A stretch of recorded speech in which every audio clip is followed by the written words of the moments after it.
ഇനി ഈ കേസിനെ ബാധിക്കാത്ത പ്രധാനപ്പെട്ട മീഡിയക്കാർ അറിഞ്ഞിരിക്കേണ്ട ഒരു കാര്യം, ഞാൻ കഴിഞ്ഞ തവണ ഇതേപോലെ നിരാഹാരം കിടന്നപ്പോ ഒരു കാര്യം കൂടെ, നിരാഹാരം മെൻസ് കമ്മീഷന് വേണ്ടിയാണ് കിടന്നത്, അത് പോലീസിനെതിരെയാണെന്ന് ചില ആൾക്കാർ വ്യാഖ്യാനിക്കുന്നത് കണ്ടു.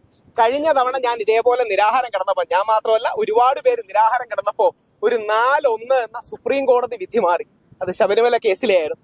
അന്ന് ഞങ്ങൾ വിശ്വാസികളുടെ പോരാട്ടം, അന്ന് എന്നെയാണ് ആദ്യമായിട്ട് അറസ്റ്റ് ചെയ്ത് ജയിലിൽ കൊണ്ടുപോകുന്നത്. ആദ്യം അറസ്റ്റ് ചെയ്യപ്പെടുന്നത് എന്റെ മുത്തശ്ശിയാണ്, പിന്നീട് അമ്മയാണ്, പിന്നീട് ഞാനും പ്രയാർ സാറുമാണ്. അന്ന് ഞങ്ങൾ നിരാഹാരം കിടന്ന് പോരാടിയപ്പോ ഒരു 4-1 സുപ്രീം കോടതി വിധി മാറി. ശരി, ഇതും കൂടെ പറഞ്ഞു നിർത്താം. ഇത് പിന്നെ ഇനി എന്താ അറിയോ, വീട്ടുകാരുടെ ആ സമ്മർദ്ദമാണ്, വീട്ടുകാരുടെ വിഷമം കൊണ്ട് മാത്രമാണ്. ആദ്യം തന്നെ ദീപയ്ക്ക്, അമ്മയ്ക്ക്, പ്രവീണിന്, നമ്മുടെ വീട്ടുകാർക്ക് എല്ലാം നന്ദി പറയണം. സംസാരിക്കുന്നില്ല, വേറൊരു കാര്യം, ഇതല്ല വേറൊരു കാര്യമാണ്. ശരി, ഇനിയും 2 കാര്യങ്ങൾ. ഈ കേസോട് യാതൊരു ബന്ധവുമില്ല. ഈ കേസ് സാർ പറയൂ സാർ, എളുപ്പം പറയണേ സാർ. കേസുമായിട്ടൊന്ന് ബന്ധപ്പെട്ട് പറയുന്നു. എന്താ കണ്ടീഷൻ?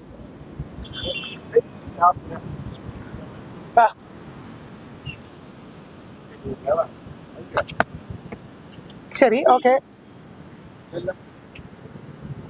ശരി. ഒരു സൈഡ് നോട്ടീസ് തന്നില്ലെന്ന് പറയാമല്ലോ. ശരി, ഓക്കെ, ശരി, ഓക്കെ. ഒന്നും പറയുന്നില്ല. ശരി, ഹൈക്കോടതി പോകുമെന്ന് പറയാമല്ലോ അല്ലേ? ഓക്കെ, ഒന്ന് ശരി, ഓക്കെ, ശരി, ഓക്കെ. ഒന്നും പറയൂല. ശരി.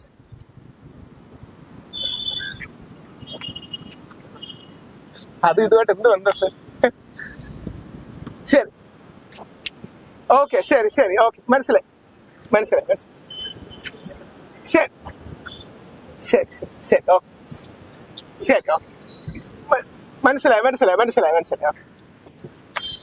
വീട്ടുകാരുടെ അഡ്വക്കേറ്റിനെയും പേടിയാണ്. ദിലീപിന്റെ കേസിനെ കുറിച്ചൊക്കെ പറയാനുണ്ടായിരുന്നു. അതുപോലും പറയരുതെന്ന് പറഞ്ഞുകൊണ്ട് പറയുന്നില്ല. കാര്യം വീട്ടിൽ തിരിച്ചെനിക്ക് പോകാനുള്ളതല്ല.